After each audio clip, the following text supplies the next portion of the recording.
Hey, welcome back to Sharon's Playhouse at TOC.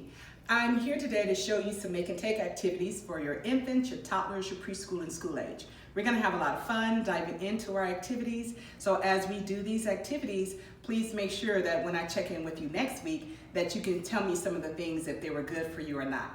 All right, so let's get started. The first activity that I want to try with you is actually creating a rain stick. So some of you guys may have these tubes around. They come in, sometimes you have mail that comes in these tubes, or you can find these tubes at the mail post office. So if you do have one of these tubes, or any type of carpet tube, even if you want to make a small rain stick and you want to use a paper towel tube, that's also an alteration.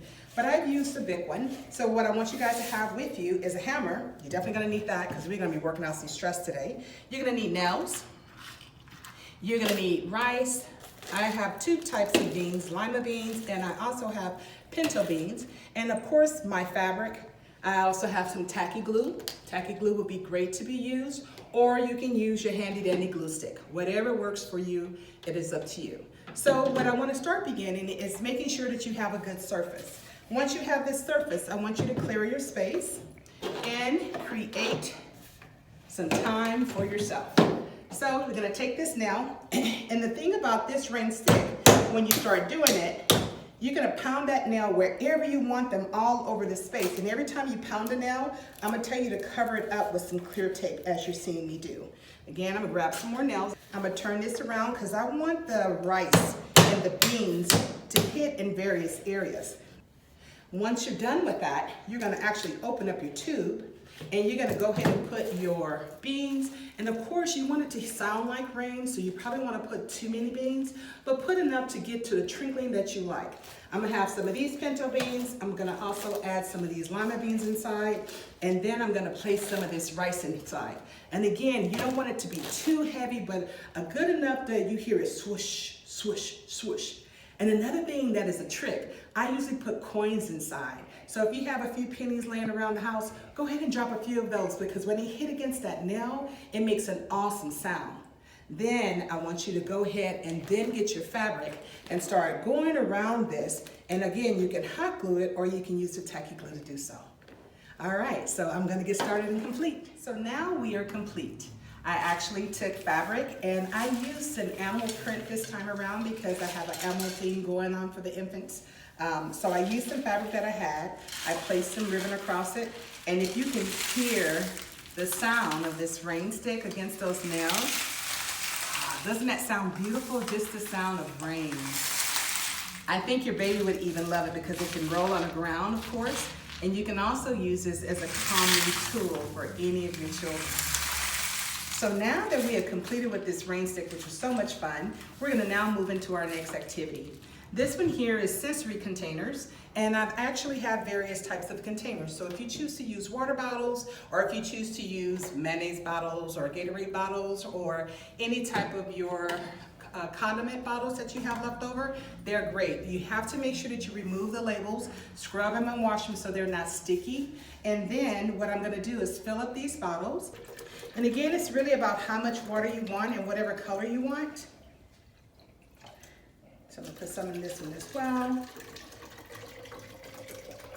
I love water. Water is such a calming element, especially for children who are very active. It really does calm them down. So if you can put it in a sensory tub, it'll really work for them as well. Now, of course, I have some various type of props. I have some the little pacifiers here. I'm gonna place some of those inside. This one, I'm gonna actually put some of these inside. They're rubber. And then I want some of these baby bottles inside as well. This one, I think I'm gonna put beads inside of this one here. We'll put the rest of these baby bottles inside. And these little bobby pins. And I love these little eyeballs. So I'm gonna put some in this side, and I'm gonna put some over there. And if a few of them drop, it's okay. You can always get them later. Then I wanna add me some food coloring. So I love this yellow. I'm gonna make this one yellow. And put in as many drops as you like. This one I'm gonna keep clear just so you can see that and have a little fun with that one. Whenever you seal these, always use your hot glue gun when you're sealing that so your babies won't reopen this jar, especially if you're gonna keep it permanent. So I'm gonna seal this just for Now, and as you shake up that yellow, this is really cool. I love that. Isn't that cool? What a cool sensory bottle. And then this one also has a cool effect to it, but it's clear. Your babies can roll them around, they can search for the eyeballs, they can search for the beads inside, as well as this one. I love that color. Don't you love that color? That is awesome. Now we're gonna create an infant light box and feely box. So what you'll need to have as far as your materials, any type of wrapping paper that you choose. Again, I went with animal print, so this one is this animal print. You're gonna need a box, any size that you choose. You're gonna need opener, so you can also get your opener, remember, from your white container. You're gonna need some Velcros in case you wanna take these various lights off to replace the batteries. You want those. I have some cotton balls. I also have some fabric. I also have my clear box tape so I can seal this box closed. And you of course want whatever type of batteries you need for your device. I also have my scissors.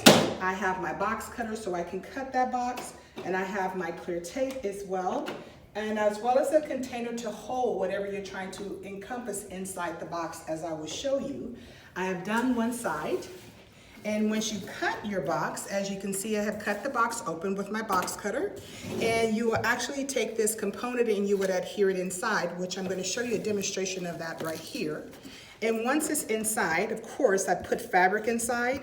And so this was the fabric pieces, and your kids can actually have that as a filling box. But look what I use as my container. I just use a simple butter container. So I have another type of container that's not so deep that would hold the pom-pom balls. So as we create this box, it's gonna be really cool. So your kids is gonna have these lights that's gonna flick on and off, and I'll show that in a little bit. But listen, this is really cool. So when your lights flick on and off, the kids actually gonna be able to touch these and they won't hurt them because they're LED lights. The box has been sealed. We have our wrapping paper around as well, and we sealed that. We taped the bottom, and I reinforced the bottom with clear box tapes. Afterwards, I then cut out my side so I can make sure I can get a hold of it, this is the final product from that opposite side. And because this one's such a shallow container, I put pom-pom balls inside of that. So again, this box is all about textures. That's why I use this type of material. And it's also about lights. So as the baby's here playing with the lights, and remember I said because they're LED lights, they won't hurt them at all. And then this one here is the opposite. That's the little switch there, which I like, so they can learn how to do up and down, and they're still developing their fine motor skills. And then of course over here, this one is just a push light. So they're still developing their fine motor skills. I think your baby would really like that. And what I actually did to adhere this, if you want to switch these out, because remember I said you want to get to the battery packs, I put Velcro on the back ends here. I didn't put very many, but of course you're going to do all four corners. And I just placed them here. So when I want to replace that out and put another one inside, all I have to do is do so. We're going to always bring in literacy because it's important to establish their language skills. So what I've done for you is we're going to create our own book, and we're going to make it out of course, cardboard. So with the cardboard, the materials you're gonna need is cardboard, and you're gonna need mini boxes of those. I also have various type of letters of alphabets for you, depends on which ones you want for your book. I also have a magazine, and again, get any type of magazines that you can get because you wanna cover the letters from A to Z. So let your child cut out the pictures that they like. Also, I have my scissors, I have my ruler, I have my hole puncher. I also have my liquid glue so I can adhere those to the board itself. And I also have Velcro, and I also have double stick tape, depending on which pictures you want to put on there and what you want to adhere to the back side. And last but least, I also have fabric. I'm all about textures. Kids love to feel things that are very smooth. So I wanted to make this book attractive, so I took red as a popping color, but it also has some fuzzy textures to it. So we're going to begin. Take your ruler, and of course you want to measure what your board looks like. And then as you take this ruler, you want to take this and you want to get to the center of it. Get my center marking and do it at the top as well. And then I'm just going to take my line and just mark it straight down the middle so I can have two equal sides. And what I'm going to do now is actually cut them. Once you get them centered, cut them straight down the line.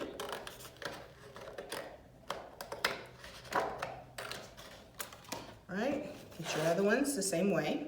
And because this board is a little thicker, as you can hear, This one's gonna be my front and back cover so I can adhere that fabric to it and it won't bend as much because this one is very durable.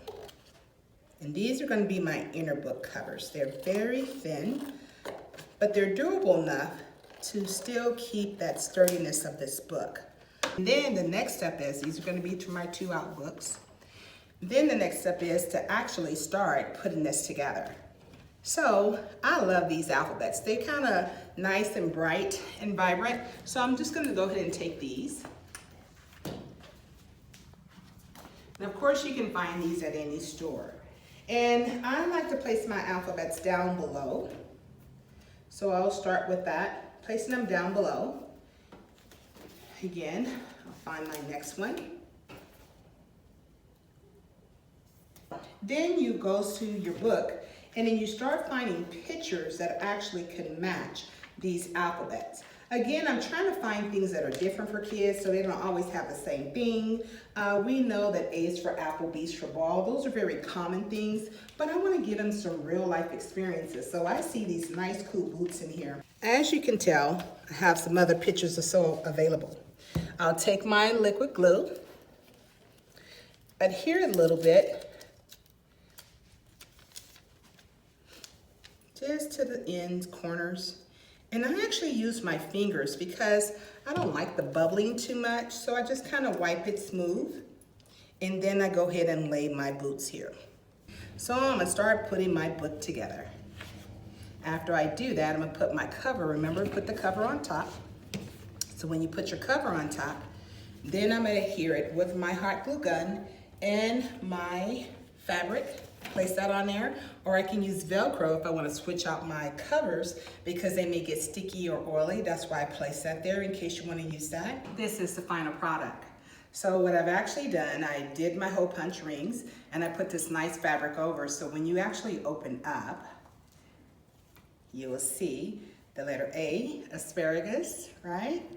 I have cookies, and as you see, each one has something different. So this is our final product of our texture book. The binding rings are here so you can feel them, but this will be a nice sturdy book for your toddlers. We have to do something a little messy, so I love messy things, and I thought a box garden would be ideal for your kids. I actually used a plastic container that I got from some products that I've got at H-E-B, and so I used this container from the bakery.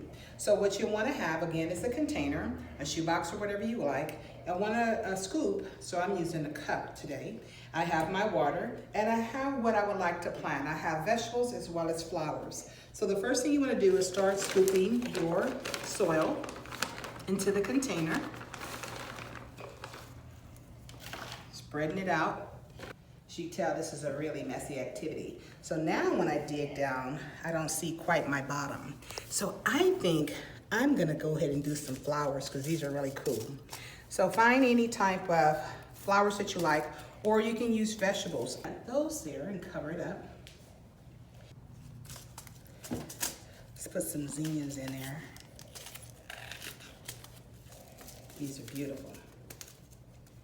Can't wait to see what these look like. Okay, plant a few of those. Let me give it a little bit more space. Just cover those up. So my nail is gonna be there. And then all I do is pour a little water. You wanna write on those planters. Make sure you have a marker or something to write on them. Or you can use the pictures itself and put them on there.